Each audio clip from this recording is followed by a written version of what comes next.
I love writing the Shopaholic books, and I love Becky Bloomwood, and I love going into that world because I know it so well. I know the characters, and it's like meeting all my friends again.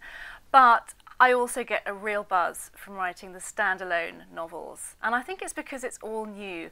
I get to create a new heroine, I get to give her new situations and explore new issues and put her in all new comedy moments and give her all the most embarrassing moments I can.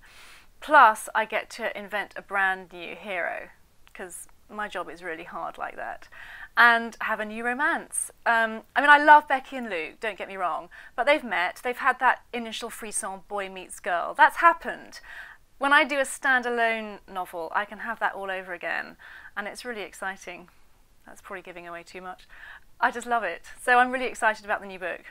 I think the initial idea for Remember Me was me thinking, what if you woke up and everything in your life was magically perfect? Now, this is never going to happen to any of us, but the way I sort of made the story work was that my heroine, Lexi Smart, wakes up in a hospital bed and she's had a car crash and she's got amnesia and she's lost the last 3 years of her memory. So she thinks it's 2004, but in fact it's 2007. And all sorts of things have happened to her in this time. So she thinks that she's 25 and she's in a quite low job and it's all a bit crap and her boyfriend just stood her up and the rest of it. And she wakes up to discover that she's the boss of her department. She's married to a millionaire. She's had her teeth fixed. She looks amazing. And she's got a Louis Vuitton handbag. And it's basically her entire dream life has come true. And it's the story of how she kind of copes with this, how she finds out how she got to be that person, and whether it really is as perfect as she thinks. Because, of course, you know, dream lives have a tendency not to be as dreamy as you think, but that would be giving away the plot. 2008 is going to be a really exciting year for me, partly because the Shopaholic movie is coming out in the autumn.